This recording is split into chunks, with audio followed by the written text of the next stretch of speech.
This is the X-Zone Broadcast Network, broadcasting worldwide on broadcast affiliates and satellite program providers, including CNN Broadcast Network, Sirius Satellite Network, Star Media, Good News Radio Network, Angel Broadcast Network, Wiki Broadcast Network, and WPBN TV. For more information on the X-Zone Broadcast Network, visit us at www.xzbn.net.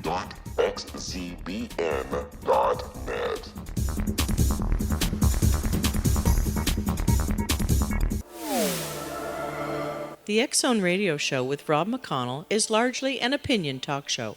All opinions, comments, or statements of fact expressed by Rob McConnell's guests are strictly their own and are not to be construed as those of the X-Zone Radio Show or endorsed in any manner by Rob McConnell, Relmar McConnell Media Company, the X-Zone Broadcast Network, its affiliated networks, stations, employees, or advertisers.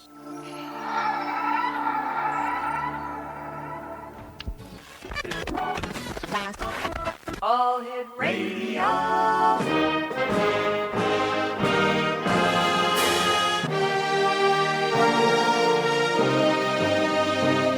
Welcome to the X-Zone, a place where fact is fiction and fiction is reality. Now, here's your host, Rob McConnell.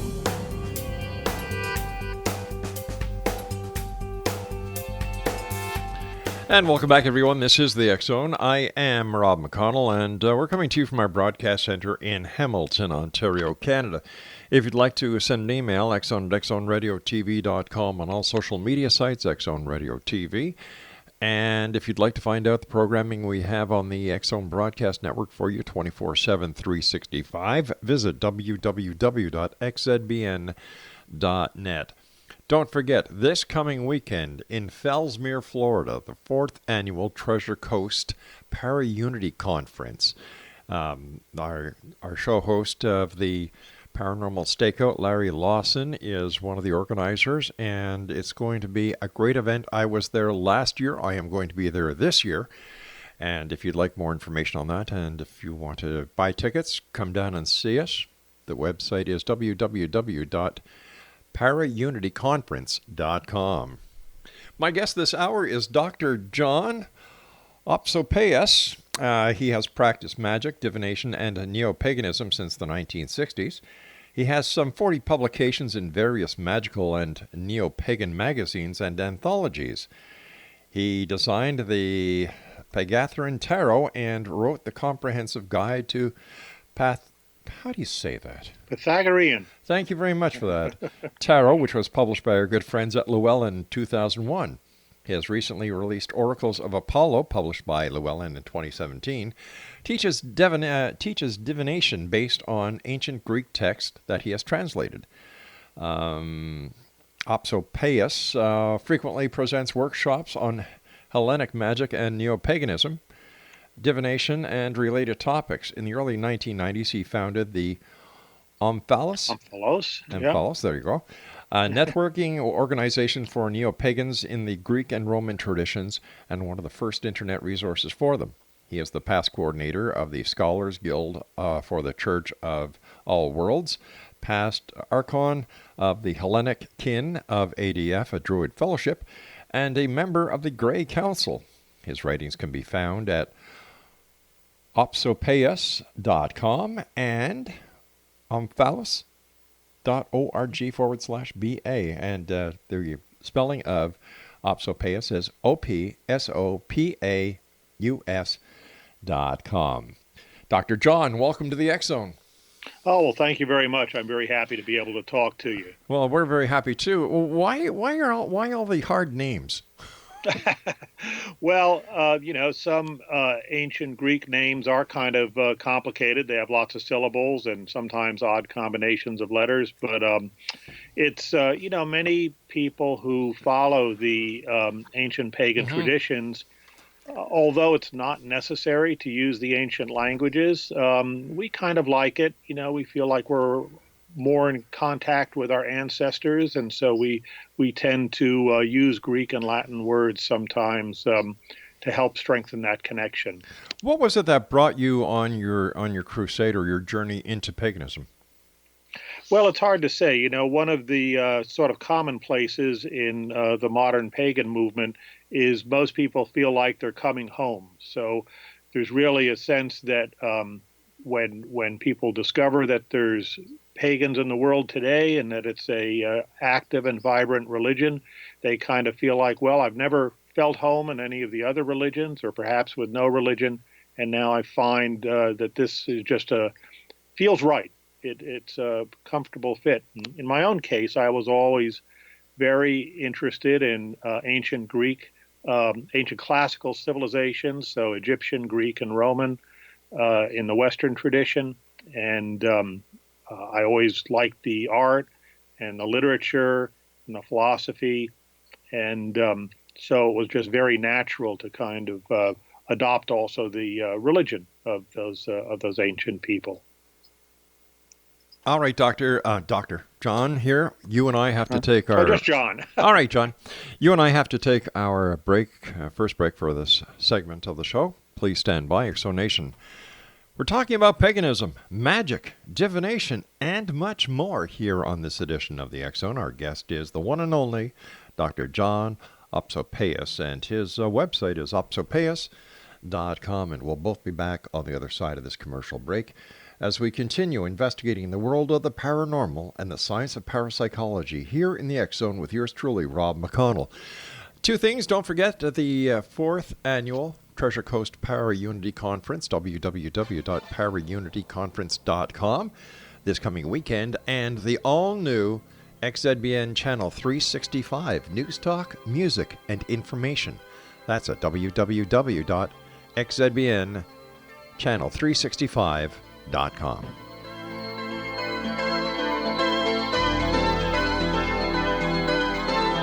Rob, or anyone there, This is the X-Zone Broadcast Network, broadcasting worldwide on broadcast affiliates and satellite program providers, including CNN Broadcast Network, Sirius Satellite Network, Star Media, Good News Radio Network, Angel Broadcast Network, Wiki Broadcast Network, and WPBN TV. For more information on the X-Zone Broadcast Network, visit us at www.xzbn.net.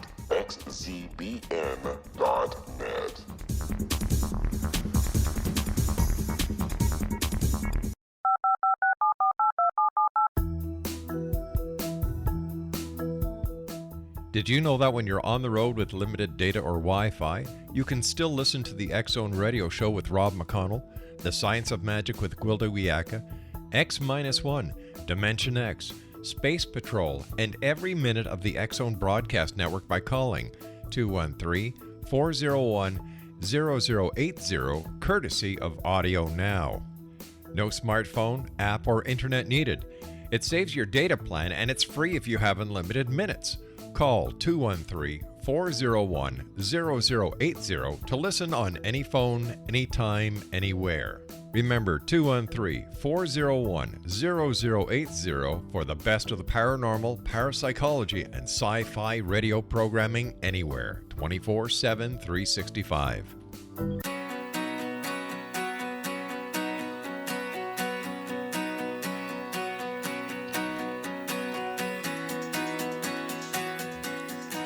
All right, Exonation. Just when you think you've got it licked, they drag you right back in. I'm going to be hosting the all-new Good Morning from Hamilton show Monday through Friday from 7 a.m. until 9:30 a.m. on the all-new broadcast channel, XZBN Channel 365, which is our news talk, music, and information channel. Once again, www.xzbnchannel365.com. That launches on November the 15th. All right, my guest is Dr. John Apollonius Opsopaus. That's his name. And let me ask you, John, why do you think, is it my imagination, or more and more people turning to paganism, and a lot more people are talking about it these days than I can remember? Yes, I think that's true. I mean, there's many reasons for this. Pagan religions tend to be very nature-focused, and so I think the growing awareness or growing environmental awareness has inclined a lot of people towards the pagan religions. I mean, sometimes some of the other major religions are kind of anti-nature and anti-earth because they're focused on, heaven or immaterial reality, whereas the pagan religions are much more earth-based. And so in almost all of the pagan religions, all of them I expect, the earth is considered a goddess. And so veneration of the earth is a very important part of it. Another thing is that pagan religions have goddesses, and they generally had priestesses. And so many people that are interested in equality between the genders have been drawn to the pagan religions as well. They feel like having female divinities as well as male divinities, and also having a long tradition of female priesthood is very empowering for women. And often also for the gay community, too, which in many of the pagan religions, gay people were, and some of the gods were considered essentially gay. Yeah. So I think many of the social movements in the 20th century and now into the 21st century are in many ways more compatible with the pagan religions than with the more common religions that we're familiar with. Well, it would seem to me that there is a great influence from the pagan religions into Christianity and other religious philosophies that are accepted around the world. For example, we all know for a fact that a number of the traditions at Christmas time are pagan. Yes, that's absolutely correct. It's a very common thing when a new religion moves into an area or even a new political system, that they often co-opt existing traditions and holidays and things like that. Part of it because that's what people do, and people are, they have habits of celebrating at certain times of the year and in certain ways, and rather than trying to suppress that and replace it with an entirely new tradition, it's often expedient to essentially reinterpret and perhaps change in some ways the old traditions to make them compatible with the new religion. So certainly, as you said, many of our seasonal celebrations have their roots in pagan history. Also, much of the philosophy, especially in what I'm interested in, which is ancient Greek and Roman philosophy, was incorporated into Christianity. It also, interestingly enough, especially some of the Greek traditions were incorporated into Islam as well. And so you find them in the more mystical branches of Islam, such as Sufism. So you find these traditions, and in Judaism too, for that matter, which of course is old as these pagan religions, but nevertheless absorbed some of these Pythagorean ideas and Neoplatonic ideas from the Greek world. And so, especially in their more mystical branches of all of the great Western religions, you find a lot of pagan philosophy, pagan practices, and of course, pagan holidays and things like that as well. So I think this is important because although I practice a Hellenic neo-paganism, many of the practices that I try and teach in my books are reasonably compatible with, at least for open-minded people in Christianity, Judaism, and Islam as well. And I think it helps us to see sort of the common core of spiritual practices and even magical practices that are at the heart of all of these religions. Well, let's talk about one of the books you wrote, The Oracles of Apollo. Why did you write that book? Well, when I was getting involved in neo-paganism in the early days, I was interested in methods of divination. And we can talk a little more about divination in general, but it's really a way of contacting the gods, of being in communion with the gods. And in the neo-pagan community, there are people that used, for example, tarot, and I use tarot. As you mentioned, I designed my own Pythagorean tarot some years ago. People in the more Germanic neo-pagan traditions would use runes and do rune casting, and I've done that. We know there are Eastern traditions such as the I Ching, and But since I was practicing a Greek form of neo-paganism, I thought, well, I would really like to use a Greek form of divination as well. And so I started researching it, and I found that we have several well-documented ancient Greek forms of divination, and but some of them had not. In fact, at that time, I don't believe any of them had been translated into English. They were still in the original Greek, ancient Greek. And so, for my own purpose, originally, I translated these into English and started using them.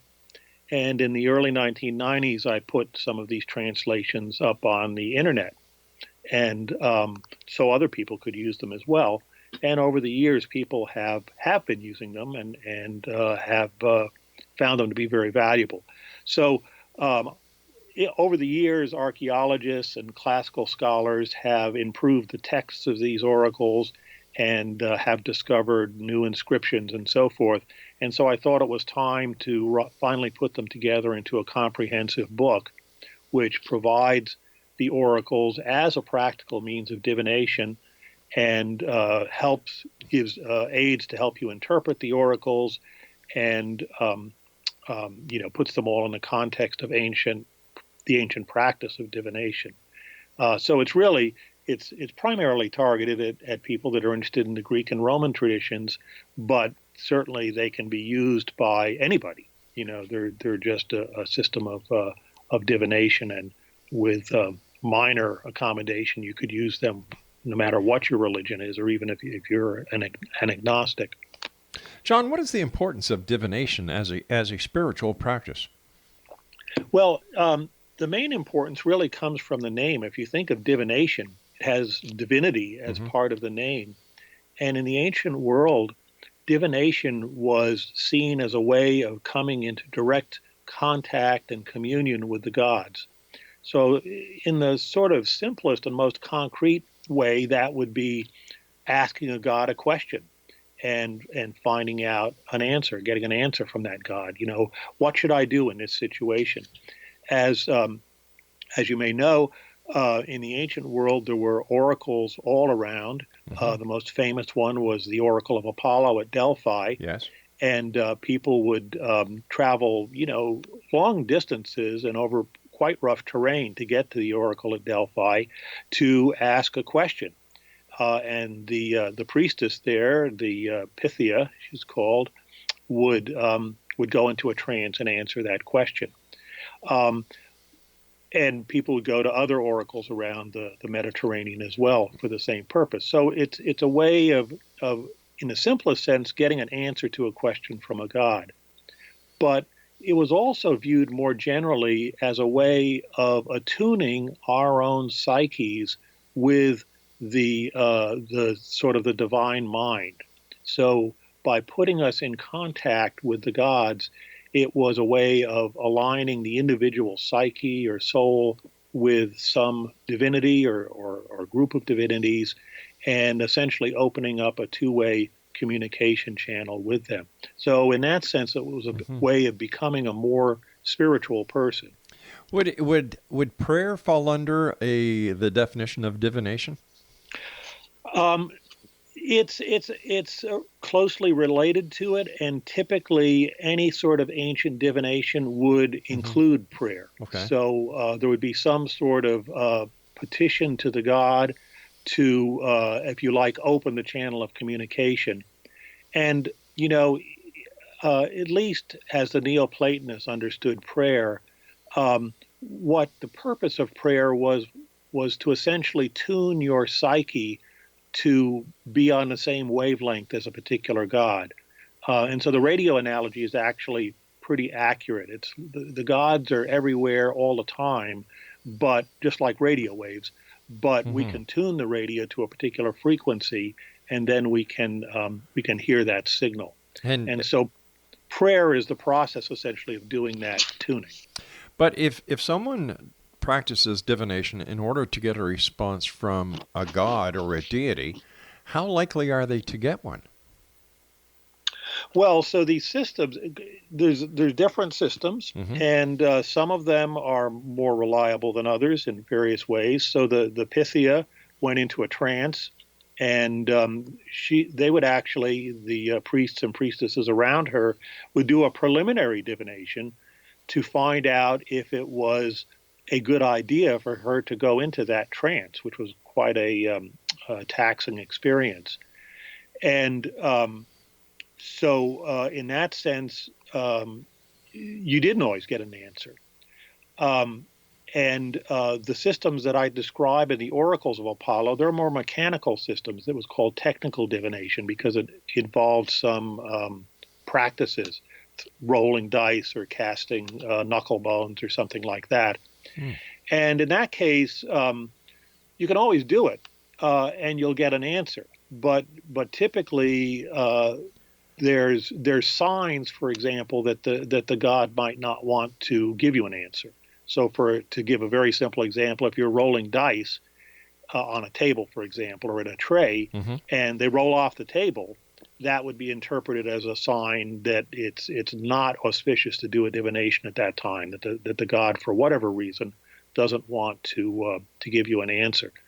And the answers are typically quite ambiguous. That was one of the common observations about oracles in the ancient world, is they're almost always ambiguous. And they explained that in many different ways. They said, the gods want us to exercise our wits, or they want to hide the meaning from the ignorant or the uninitiated, were two of the explanations that might be given. So typically what this means is that when you do a divination, you get an answer, but it's not necessarily clearly applicable to your question. And so one of the most important processes in divination, and this is where prayer comes in again, because you would pray to the god to help you to understand the oracle correctly. There are lots of myths where somebody went to Delphi and got an oracle, and they misinterpreted it, and that led to disaster. Well, let's talk more about this when we come back for our news break.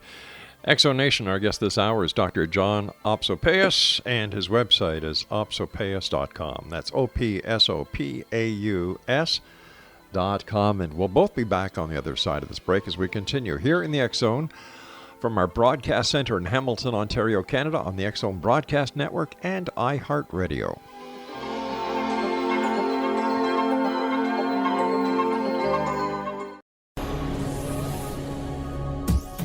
This is the X Zone Broadcast Network, broadcasting worldwide on broadcast affiliates and satellite program providers, including CNN Broadcast Network, Sirius Satellite Network, Star Media, Good News Radio Network, Angel Broadcast Network, Wiki Broadcast Network, and WPBN TV. For more information on the X Zone Broadcast Network, visit us at www.xzbn.net.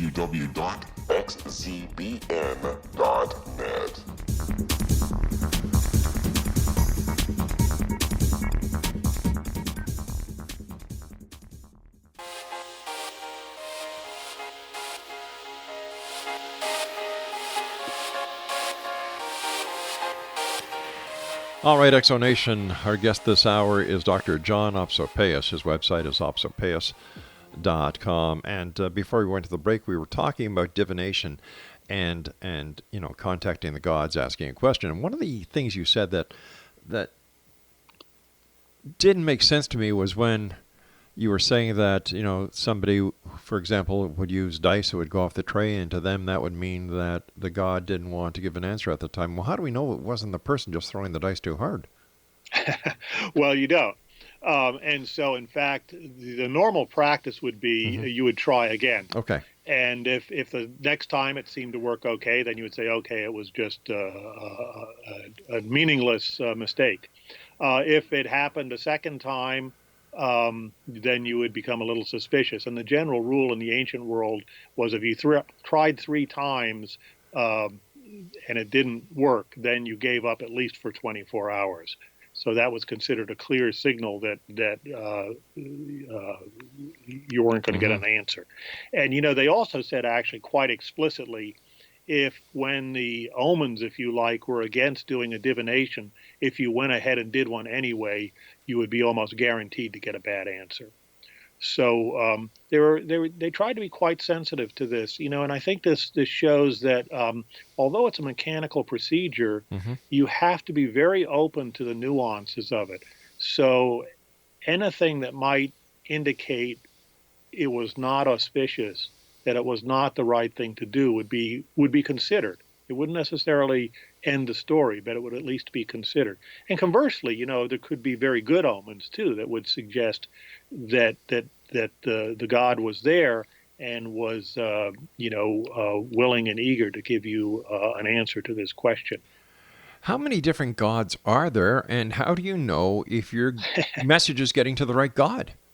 Well, so there's innumerable gods, really. I mean, in almost any polytheistic pantheon, because aside from what are sometimes called the great gods, and that would be the 12 Olympians in the case of the ancient Greeks and Romans, there's just hundreds of others, because every deity, every forest, every grove, every lake, every stream had its deities, every island, and so all of these are potential ones to communicate with. So how do you know who you're talking to? Yeah. Well, so this is part of the Neoplatonic theory of divination, is that the gods have lineages that descend from them. And the great gods have larger lineages and the lesser gods have lesser ones. And these lineages include other gods, of course, but they also include things. So to take a classic example, the god Apollo is, in his lineage, is Helios, which is the sun god, and also the sun as a planet is also in that lineage. But then also various sorts of sun-like things, so sunflowers, for example. A cock, because it crows at the sunrise, would also be in the lineage of Apollo. And various, golden or yellow or golden gemstones, like citrine, would be in the lineage of Apollo. So the idea these are all symbols, and this is part of what attunes you to a particular god. And it's not just things, but it's also the names of the gods. So the gods have their name, like Apollon for Apollo, but then also various epithets. And so in a prayer, a person would call the god by name and use these various other names, these epithets, and it all kind of builds up, it accumulates essentially a symbolic charge to connect with a particular deity. And so this is why if you look at statues of Apollo, for example, he's holding various attributes, a lyre, for example, a musical instrument. So being aware of those various symbols and visualizing them in your mind, or having them actually there, either full-sized or perhaps in some sort of representation, are all ways of attuning your psyche to that particular god's energy. So again, each god is conceived of as having an energy that's a sort of different frequency. And what you have to do is, through these symbolic connections, establish or tune your psyche to that particular energy. And it's not, it's certainly not, a guaranteed sort of thing, but usually that will at least get you within the lineage of that god. And so in that sense, you're still talking to the right department, so to speak, in the polytheistic bureaucracy. Now, you were mentioning that there were some woods that even had their own gods. Who would create the god, and what would the criteria to be classified as a god be? Well, so this is most of these gods are, of course, the ancients could give you lineages for all of these gods. They could say who their parents were and who those parents were, and trace it all the way back to the first gods. But now I have to say that there are usually different versions of the same lineage, so it was by no means a absolutely certain thing. But the idea is that the gods of a particular mountain or forest or river were probably offspring of Mother Earth, Gaia, or Ge in ancient Greek. and or perhaps of one of her sons or daughters. And so, in that sense, they weren't invented; they were born out of the earth, and people would discover them essentially by feeling or sensing the presence of divinity within a particular place. And I mean, many of your listeners will probably have had this experience of when they're hiking or something like that. They'll go into a place and it'll feel magically charged to Yeah. them. And so the ancients would understand that to be, well, there's a divinity here of some sort. It may be a lesser one, it may be a greater one, and then they would start making offerings to it. They'd maybe make a little altar. They would pray to it, and maybe that deity would tell them who they are. They would give them a name, for example, or they might just be addressed as the god of this place, the god of this forest or this river. How does paganism and what we've been talking about, how does this benefit the people of the 21st century? Well, I think it benefits them in several different ways. As I mentioned before, paganism is in many ways more compatible with what I would think of as more modern attitudes towards gender and the earth and the environment than many of the better known religions. And so that's one reason that people have been drawn to paganism. Is it's an earth-centered religion. It's a sex-positive religion. It's a religion that honors men equally or even above, or excuse me, that honors women equally or even above men, and the feminine equally or above the masculine. So those are some of the things that I think makes it attractive to 21st century people. But another one that we've only kind of alluded to here is it's a very experiential religion. Pagans expect to have religious experiences. They expect to talk to gods, to have epiphanies of gods.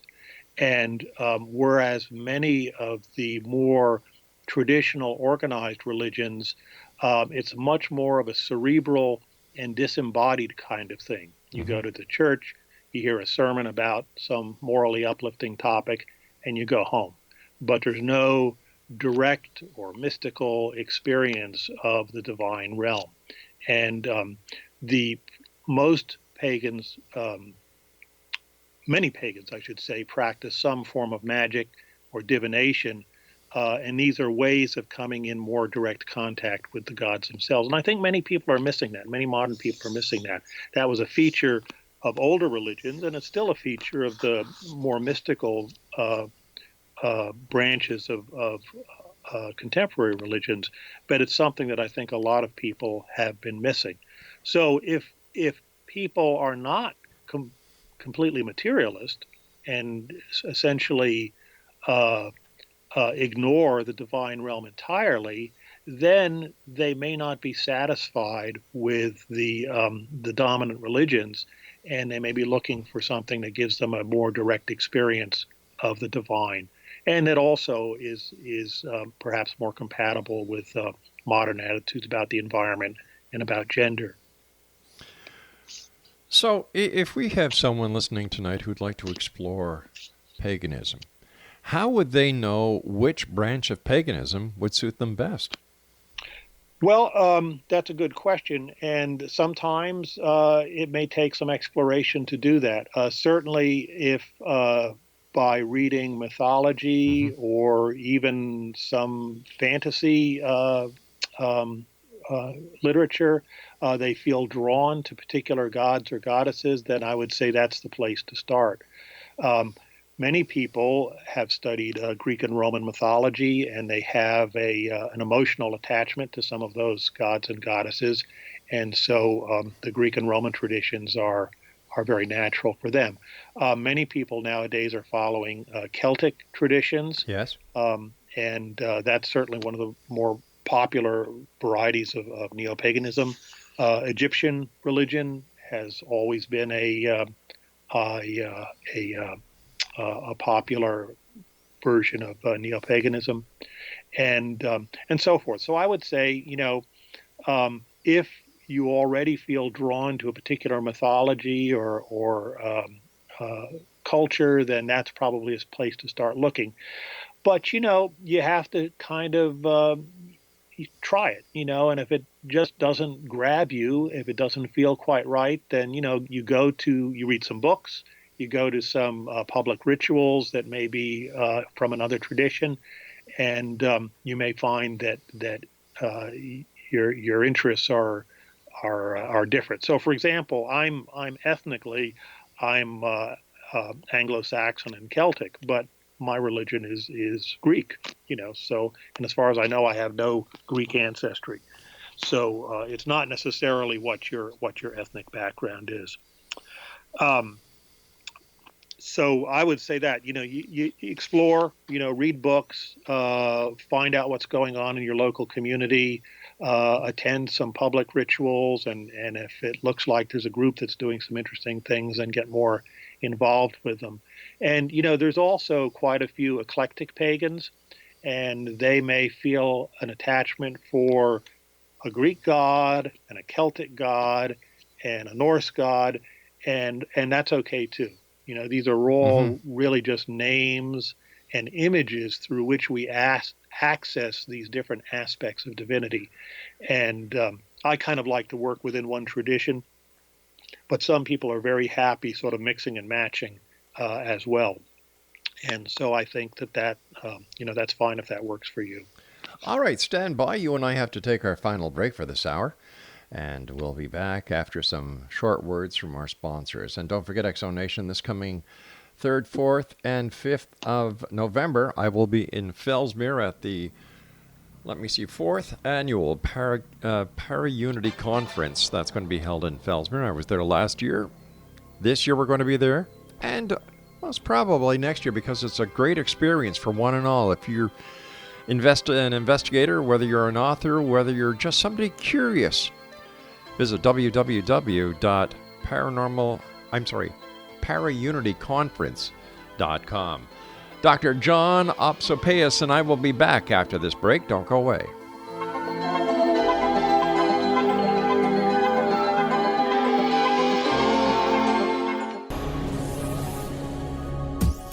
This is the X-Zone Broadcast Network, broadcasting worldwide on broadcast affiliates and satellite program providers, including CNN Broadcast Network, Sirius Satellite Network, Star Media, Good News Radio Network, Angel Broadcast Network, Wiki Broadcast Network, and WPBN TV. For more information on the X-Zone Broadcast Network, visit us at www.xzbn.net.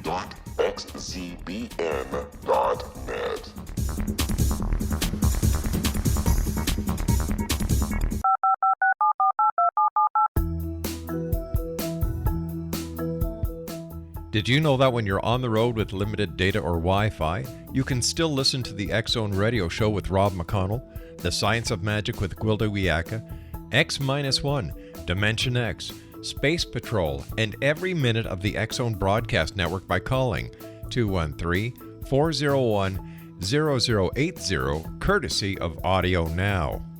No smartphone, app, or internet needed. It saves your data plan, and it's free if you have unlimited minutes.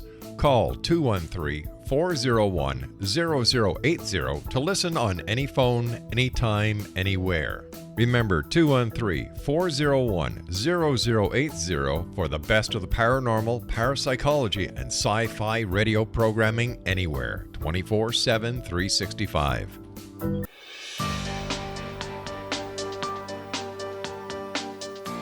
Exonation Dr. John Opsopaus, I should say, is our guest this hour. His website is opsopaus.com. That's opsopaus.com. John, in your book, there seem to be two different types of systems that you describe in your book. Can you tell us what they are and how they differ? Yeah, so the first system is called the Alphabet Oracle, and this is a system that we know from a number of actually engraved stone tablets from the Middle East. And what it does is it gives an oracle for each of the 24 letters of the ancient Greek alphabet.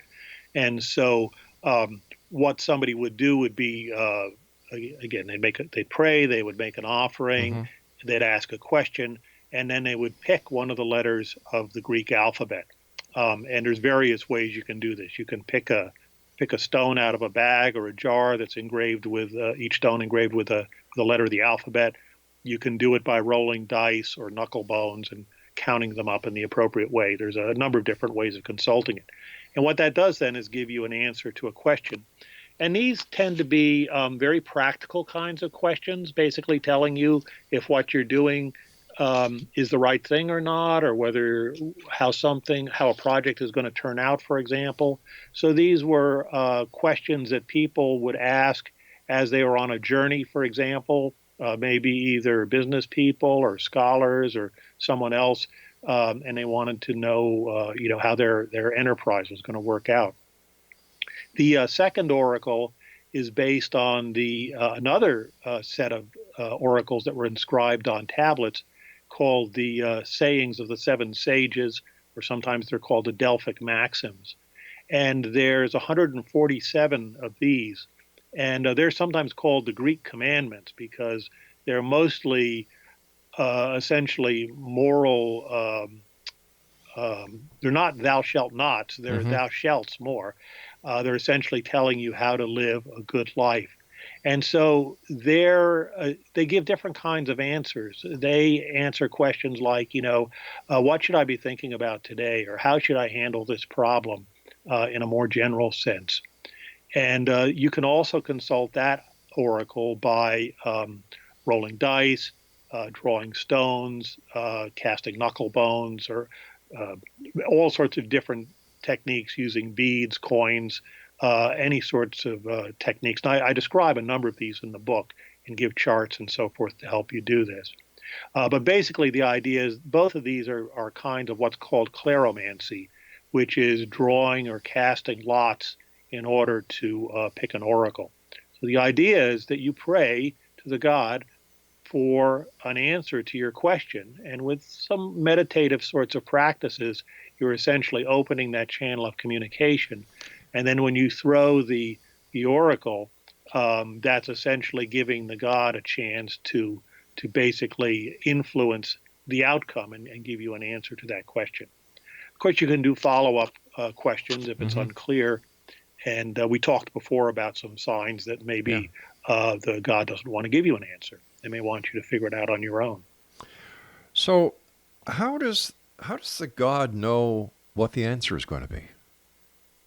Well, most of these, that's a good question, and it depends a lot on what you think about time, so and about free will, for example. But the way these are generally interpreted is that these are essentially predictions about what's going to happen if things continue as they are. And so if it's a negative outcome, what you would need to think about is how can I change the way things are to make this outcome come out differently? And you could, of course, do another divination to get some advice on that. So they're really essentially saying if things continue in the current direction, then this is what will likely happen. And so in that sense, I don't consider them in any way contradictory to the notion of free will. It's more like going to a very wise person who's seen it all before, been there, done that, and also has a much bigger perspective than you and saying, what do you think's going to happen here? And they say, well, if you keep doing this, this is what's likely going to happen. You might want to watch out about that. And sometimes they're directly conditional. They'll say, if so-and-so, then such and such. In other words, if you keep doing this, then this is what's going to happen. So I think of it more as advice. Is it possible that the person who is seeking the answers from the oracle actually has the answer within and they're just looking for some sort of focal point, the oracle being such, in order that they can focus in on their own problem and come up with the result? Yeah, that's quite possible, and in some sense, it's not even necessarily contradictory with the idea the gods are communicating with you directly, because this is more obvious in divination like scrying, which would be like looking into a crystal ball or looking into a dish of water, that the god may be influencing the image in that dish of water, in that crystal ball, but they're also, you could imagine them influencing the way you're going to interpret it as well. So whether it is helping to call this information out of your own unconscious or out of your deep mind, or whether it's being essentially provided externally by a god, it's ambiguous. And I think it's really a matter of which makes more sense to a person. I mean, the Greeks sometimes said, when you look outside to the gods, you're really looking inside. And so you can interpret this all as really sort of a strictly psychological process. As long as it works. As long as it works. Yeah. That's right. So what are you working on right now, John?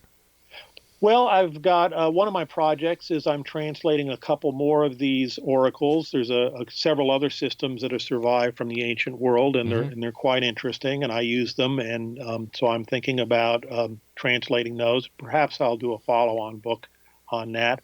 I'm more generally interested in the process called theurgy, which is the literal translation is God work, as opposed to theology, which is God talk. So again, this is about ritual means typically, of attuning one's psyche to particular gods in order to essentially make yourself more godlike and to put you into better harmony with the divine world. So divination was just one theurgical practice, and one of the things I've been studying for many years and have written some about and is continuing to practice are these theurgical practices. So essentially, this is a form of spiritual magic, you could call it. And so I've some of my work on that is out on the internet on my websites. How do tarot cards work? Like you do tarot cards. Tarot cards are so popular. There are so many different type of tarot card decks. How does one person know which deck to use, and how do they interpret the difference between the different decks? Well, this again is a very personal kind of thing. Most tarot decks have the same structure. In other words, the particular cards they provide, just like different playing cards, have the same four suits, Right. and the same number of court cards and so forth. So most tarot decks have the same structure. What differs is the particular images, and even those images will have many common elements between them. So here again, it's a matter largely of personal appeal and what speaks to you. I collect tarot decks, and I have I don't know, probably 100, which is a small collection compared to many people. But some of them I like just because of the art. Others, though, really speak to me. And so what I would recommend to somebody is get one of the common decks. The Rider-Waite deck has been around for a long time. There's dozens of books on it. Or they could find one that if they're a pagan, for example, they might want to find a deck that has been designed for their particular pantheon. Or it could be a Wiccan deck if that's their religion. And, and see how well it works. And then, they may waste some dollars on some decks that maybe look good, but they just don't really speak to them. And, an experienced tarot reader can read with virtually any deck because they do have all the same structure, but they might not have the emotional involvement, and the imagery might not be evocative for different decks. And that's very much of a personal matter. So you've just got to, shop around, look for ones that look interesting, try them out, and go from there. But for learning it from scratch, I would say start with something like the Rider-Waite deck, which is the most popular, dates from the early 20th century. And there's lots of books on it, and it's sort of like the common starting point of many of these other decks. John, we're coming up to the final minute of the show. Can you let our listeners know how they can find out more about you and how they can find your books? The best thing they can do is, the books you can find at Amazon or any other major bookseller. They're published by Llewellyn, so you can go to Llewellyn's website as well. They can go to my easiest to access website is opsopaus.com, as you mentioned, opsopaus.com. There I have links to some additional information. I have links to my other website, the Bibliotheca Arcana, where most of my writings are. And so I would suggest go to my website. They can contact me through that. I'm putting up some other information besides links to the book. And that's probably the best place. John, I want to thank you so much for joining us. Great hour, and I would love to have you back on the show again because, like I was telling you off air, for every question I asked you, an answer would come, and with that answer would come more questions. Well, great. I'd love to do that. That sounds like fun. All right. Thank you very much, and I'd like to thank our good friends at Llewellyn in helping us to make this interview possible.